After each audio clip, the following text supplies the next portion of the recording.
ಎಲ್ಲರಿಗೂ ನಮಸ್ಕಾರ. ಪ್ರಕೃತಿ ಆಹಾರ ಆರೋಗ್ಯ ಕಾರ್ಯಕ್ರಮಕ್ಕೆ ಸ್ವಾಗತ. ಮರ ಇಲ್ಲ ಅಂದರೆ ಜೀವನವಿಲ್ಲ. ನಾವು ಎಲ್ಲರೂ ಜವಾಬ್ದಾರಿ ತೆಗೆದುಕೊಳ್ಳಬೇಕು. ಮರ ನೆಡಬೇಕು, ನೀರನ್ನು ಉಳಿಸಬೇಕು. ನಾವು ಇದೇ ಬದಲಾವಣೆ ತಂದರೆ ನಾಳೆ ನಮ್ಮ ದೇಶವೇ ಬದಲಾಗುತ್ತದೆ. ಪ್ರಕೃತಿಯನ್ನು ಉಳಿಸೋಣ, ನಾಳೆ ಸಂತೋಷದಿಂದ ಭವಿಷ್ಯ ಕಟ್ಟೋಣ. Milk is converted to curd, butter, ghee, cheese and paneer. Ragi is meant to ragi flour, ragi malt and ragi biscuits. Fruits are meant to jam, juice and pickles.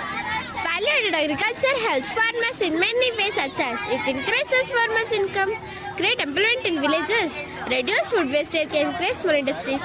Processing today, profit tomorrow. ಆಗದು ಎಂದು ಕೈ ಕಟ್ಟಿ ಕುಳಿತರೆ ಸಾಗದ ಕೆಲಸವು ಮುಂದೆ. ನಾವು ಸಣ್ಣ ಪ್ರಮಾಣದಲ್ಲಿ start ಮಾಡೋಕೆ ಮನಸ್ಸು ಮಾಡಬೇಕಷ್ಟೇ. Plastic. It is a rubbish thing around us. Plastic is very harmful to our environment. Plastic does not decompose easily. It stays in soil and water for hundreds of years. When plastic is burned, it releases toxic gases which causes breathing problem, asthma and lungs diseases in human beings. ಸಿಟಿಯಲ್ಲಿರುವವರು paper, mobile, ಬಂಗಾರ ತಿನ್ನಕ್ಕಾಗಲ್ಲ. ಅವ್ರ ಮದುವೆ ಆಗಲಿ, ಅವ್ರ ನಾಮಕರಣ ಆಗಲಿ, ಅವ್ರ ತಿಥಿಗೂ ಕೂಡ ನಮ್ಮ ರೈತರ ಬೆಳೆದ ಬೆಳೆನೇ ಬೇಕು. ವಿದ್ಯಾಭ್ಯಾಸ ಮಾಡೋದು ನಮ್ಮ ನಾಲೆಡ್ಜ್ ಇಂಪ್ರೂವ್ ಆಗೋಕ್ಕೆ. ಆದರೆ ನಮ್ಮ ಅಪ್ಪ ಅಮ್ಮ ಹೊಲದಲ್ಲಿ ಮಾಡೋ ಕೆಲಸ ಕಲಿತ್ರೆ ನಾವು ಸಾಯ ತನಕ ನಮ್ಮ ಹೊಲ ಸಾಕುತ್ತೆ. ಹಿಂದಿನ ಯುವಕರು ಓದಕ್ಕಾಗದೆ ಹೋದ್ರೆ ಕೆಲಸ ಸಿಕ್ಕಿಲ್ಲ ಅಂತ ರೀಲ್ಸ್ ಮಾಡ್ಕೊಂಡು ಟೈಮ್ ಪಾಸ್ ಮಾಡ್ಕೊಂಡು ಹೋಗ್ತಾ ಇದ್ದಾರೆ. ಅದ್ರ ಬದಲು ಬುದ್ಧಿ ಉಪಯೋಗಿಸಿ ಪ್ರಗತಿಪರ ರೈತನಾಗಬಹುದು. 10 ವರ್ಷ ಕಳೆದ್ರೆ ಭಾರತದಲ್ಲಿ ರೈತ ಶ್ರೀಮಂತ ಆಗ್ತಾನೆ. ಈ ಗೌರ್ಮೆಂಟ್ ಕೆಲಸದವರು ಇರೋರ್ಗಿಂತ ರೈತಂಗೆ ಜಾಸ್ತಿ ಬೆಲೆ ಸಿಗುತ್ತೆ. ಜಗತ್ತಿನಲ್ಲಿ 5G 6G ಟೆಕ್ನಾಲಜಿ ಮುಂದುವರೆದರೂ ಅನ್ನವನ್ನು ಆನ್ಲೈನ್ನಲ್ಲಿ ಬೆಳೆಯುವುದಿಲ್ಲ. ಅದು ರೈತರ ಪರಿಶ್ರಮದಿಂದ ಮಾತ್ರ. ಅಂಗೈಯಾಗವಲ ಮಾಡಿದರೆ ಮುಂಗೈ ತುಂಬ ತುಪ್ಪ. ಎಲ್ಲರಿಗೂ ನಮಸ್ಕಾರ. ಮಾತೃ ದೇವೋಭವ, ಪಿತೃ ದೇವೋಭವ, ಆಚಾರ್ಯ ದೇವೋಭವ, ಅತಿಥಿ ದೇವೋಭವ. ನನ್ನ ಹೆಸರು ನಂದನ್. ನಾನು ಆನಂದರತಿ ಬಿ ವಿಭಾಗದಲ್ಲಿ ವ್ಯಾಸಂಗ ಮಾಡುತ್ತಿದ್ದೇನೆ. ನಾನು PMC KPS ನೋಡಿಕೆರೆಯಲ್ಲಿ. ನೀವೆಲ್ಲರೂ ಹಿರಿಯರಿಗೆ ಹೇಗೆ ಗೌರವ ಕೊಡಬೇಕಂತ ಹೇಳ್ತೀನಿ ನೋಡ್ರಿ. ಹಿರಿಯರು ನಮ್ಮ ಜೀವನದ ಅಡಿಪಾಯಾಗಿದ್ದು ನಮಗೆ ದಾರಿ ತರುವ ದೀಪಗಳಿದ್ದಾರೆ. ಹಿರಿಯರು ತಮ್ಮ ಅನುಭವದ ಮಾತುಗಳನ್ನು ಚಿಕ್ಕವರೊಂದಿಗೆ ಹಂಚಿಕೊಳ್ಳುತ್ತಾರೆ. ಆಗ ನಮಗೆಲ್ಲ ಕಷ್ಟದಲ್ಲಿ ಎದುರಿಸುವುದೇ ಆತ್ಮವಿಶ್ವಾಸ ಬೆಳೆಯಲು ಸಾಧ್ಯ. ಇತ್ತೀಚೆಗೆ ಹಿರಿಯರನ್ನು ವೃದ್ಧಾಶ್ರಮ ಸೇರಿಸುವುದು ಜಾಸ್ತಿಯಾಗಿದೆ. ಇದರಿಂದ ನಮಗೆಲ್ಲ ಒಂಟಿತನ ಕಾಡುತ್ತದೆ. ಸಮಸ್ಯೆಗಳನ್ನು ಎದುರಿಸುವ ಶಕ್ತಿ, ತಾಳ್ಮೆ, ಸಮಾಧಾನವಿಲ್ಲದೆ ಸೂಸೈಡ್ ಮಾಡಿಕೊಳ್ಳುವ ಹಂತಕ್ಕೆ ತಲುಪಿದ್ದಾರೆ. ವೃದ್ಧರು ಮನೆಯಲ್ಲಿರಬೇಕು, ಅವರಿಗೆ ನಮ್ಮ ಸಹಾಯ ನೀಡಬೇಕು. ಹಿರಿಯಕ್ಕನ ಚಾಳಿ ಮನೆ ಮಂದಿಗೆಲ್ಲ ಅನ್ನೋ ಹಾಗೆ ಹಿರಿಯರ ಅನುಭವ ನಮಗೆ ತಪ್ಪುಗಳನ್ನು ತಿದ್ದಿಕೊಳ್ಳಲು ಸಹಾಯ ಮಾಡುತ್ತದೆ. ಪಾರಂಪರಿಕ ಮೌಲ್ಯಗಳು ನಮ್ಮ ಸಂಸ್ಕೃತಿ ಬೆಳೆಯಲು ಅನುಭವ ತಿಳುವಳಿಕೆ ನೆರವೇರಿದೆ. ಎಲ್ಲರಿಗೂ ನಮಸ್ಕಾರ. I am Chinmay from grade 7th. I am from PMC KPS Nonvinkere. Today I am going to speak about respecting elders. Elders are the pillars of our family and society. They have more experience and knowledge than us. They guide us in the right path. They teach us good values, manners and discipline. Elders work hard all their lives for us, so it is our duty to care them, love them and make them feel happy. Even small action like greeting them or helping them for walk or listening patiently show our respect. As the great saying goes, respect your elders, for they are the ones who shaped your future. Thank you. Namaste. I am Inishri. I am studying the 6th standard B section. Our school name is PMC KPS Nonvinkere. Today I am going to speak about social responsibility. Social responsibility means the duty of all citizens to work for the good of society. We all live in a society, so it is our responsibility to help others and protect our surroundings. As students, we should respect parents, teachers and elders. We must keep our school and surroundings clean. Saving water, planting and trees are many simple ways to help society. Small action like electricity, avoiding plastic and helping classmates make a big differences. Thank you. ನನ್ನ ಹೆಸರು ಜೀವನ್. ನಾನು 7ನೇ ತರಗತಿ A ವಿಭಾಗದಲ್ಲಿ ಓದುತ್ತಿದ್ದೇನೆ. ನನ್ನ ಶಾಲೆಯ ಹೆಸರು PMC KPS ನೊನ್ವಿಕೆರೆ.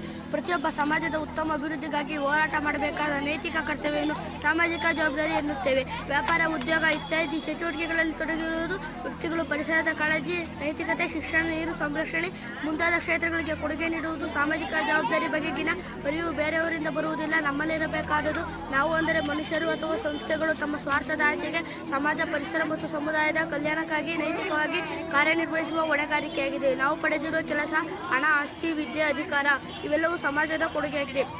ಮತ್ತೊಬ್ಬರಿಗೆ ಕೆಲಸ ಮಾಡಲಿ ಅಥವಾ ನೇತೃತ್ವವನ್ನು ವಹಿಸಲಿ ಎಂಬುದನ್ನು ಕಾಯಬಾರದು. ನೀರಿನ ಸಮಸ್ಯೆ, ಕಸದ ನಿರ್ವಹಣೆ, ಟೈಮ್ ಮ್ಯಾನೇಜ್ಮೆಂಟ್, ಪರಿಸರ ನಿರ್ವಹಣೆ, ಸಾಮಾಜಿಕ ಸ್ಥಳಗಳಲ್ಲಿ ಕಸ ಎಸೆಯುವುದು, ಉಗುಳುವುದು, ಪ್ಲಾಸ್ಟಿಕ್ ಬಿಸಾಕುವುದು ಇವುಗಳನ್ನು ಮಾಡಬಾರದು. ಪ್ರತಿಯೊಬ್ಬ ನಾವು ಓದಿ ದೊಡ್ಡವರಾಗಿ ಕೆಲಸ ಸೇರಿಕೊಂಡು ಮದುವೆಯಾಗುವುದು ಜೀವನ ಸಾಗಿಸೋದಷ್ಟೇ ಅಲ್ಲ, ಮುಂದೆ ಸೊಸೈಟಿನಲ್ಲಿ ನಮ್ಮ ಪಾತ್ರವೇನು ಎಂಬುದನ್ನು ತಿಳಿದು ಬದುಕಬೇಕು. ನಾವು ಬದಲಾದರೆ ಸಮಾಜ ಬದಲಾಗುತ್ತದೆ. ನನ್ನ ಹೆಸರು ಮೊಯ್ತು. ನಾನು 4ನೇ ತರಗತಿ A ವಿಭಾಗದಲ್ಲಿ ಓದ್ತಿದ್ದೇನೆ. ನನ್ನ ಶಾಲೆ ಹೆಸರು PMC KPS ನೊನ್ವಿಕೆರೆ. ನಾನು ಬಾಳೆ ಗಿಡ ಪ್ರತಿಯೊಂದು ಭಾಗವು ನಿಮಗೆ ಉಪಯೋಗವಾಗುತ್ತದೆ. ಬಾಳೆಹಣ್ಣು ತಿನ್ನುವುದರಿಂದ ಜೀರ್ಣಶಕ್ತಿ ಹೆಚ್ಚಾಗುತ್ತದೆ. ನನ್ನ ಎಲೆಗಳಿಂದ ಊಟ ಮಾಡಲು ಬಳಸುತ್ತಾರೆ. ನಾನು ಪರಿಸರ ಸ್ನೇಹಿ. ನನ್ನನ್ನು ಬೆಳೆಸಿ ಪ್ಲಾಸ್ಟಿಕ್ ಬಳಕೆ ಕಡಿಮೆ ಮಾಡಿ. ನಾನು ಮದುವೆ ಆಗಲು ನಾನು ಬೇಕೇ ಬೇಕು. ನಿಮ್ಮ ಕಿಡ್ನಿ ಸ್ಟೋನ್ ಸಮಸ್ಯೆ ಇದ್ದರೆ ಬಾಳೆದಿಂದ ಜ್ಯೂಸ್ ಮಾಡಿ ಕುಡಿಯಿರಿ.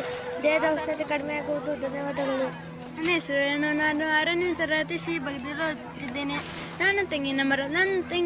ನಮ್ಮ ಟಿಪ್ಪಟೂರು ಕಲ್ಪತರ ನಾಡೆಂದು ಬಸಿದ್ದೇವೆ. ನನ್ನ ಪ್ರತಿಯೊಂದು ಭಾಗ ಉಪಯೋಗಕ್ಕೆ ಬರುತ್ತದೆ.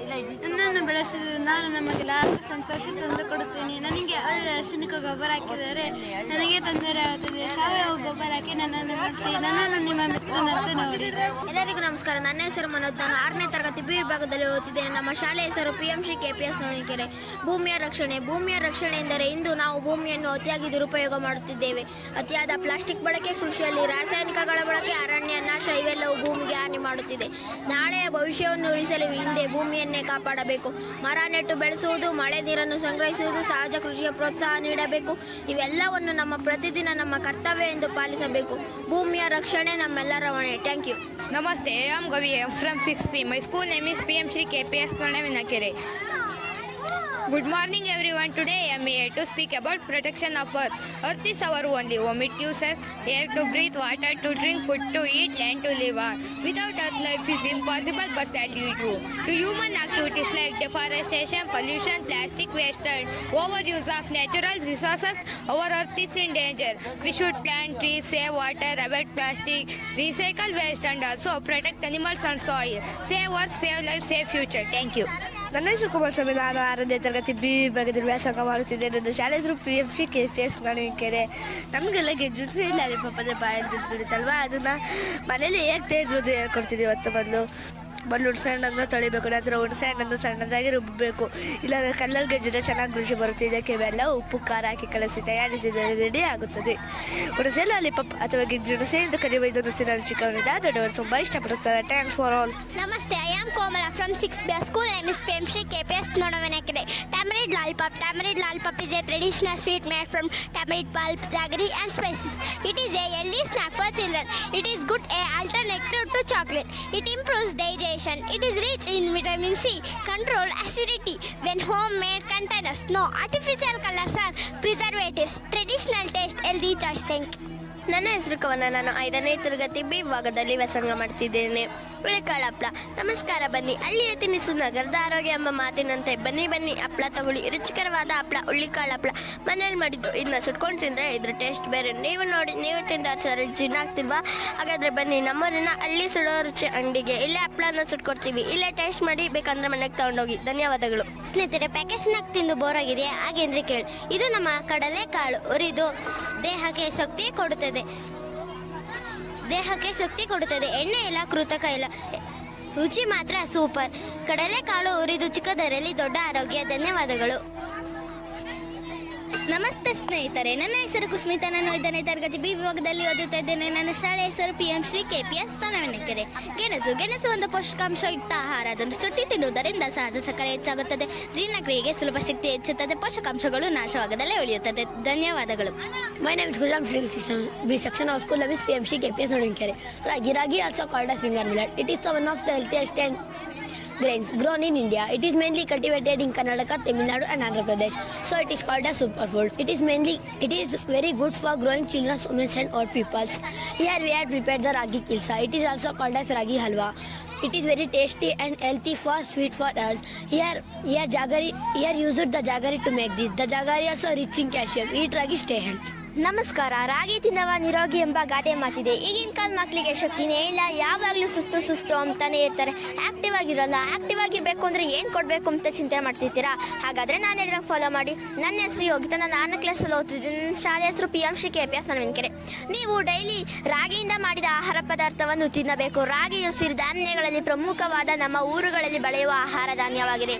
ಕ್ಯಾಲ್ಸಿಯಂ, ಕಬ್ಬಿಣಾಂಶ, ನಾರಿನಾಂಶ ಹೀಗೆ ಹಲವಾರು ಪೋಷಕಾಂಶಗಳನ್ನು ಹೊಂದಿರೋ ರಾಗಿಯಿಂದ ನಾವು ರಾಗಿ ಕೀಸ ತಯಾರು ಮಾಡಿದ್ದೇವೆ. ಅದು ಹೇಗೆ ಮಾಡೋದು ಅಂತ ಶಮಿತಾರ್ ಹೇಳ್ತಾರೆ, ಮತ್ತೆ ಉಪಯೋಗಗಳನ್ನು ಹೇಳ್ತಾರೆ.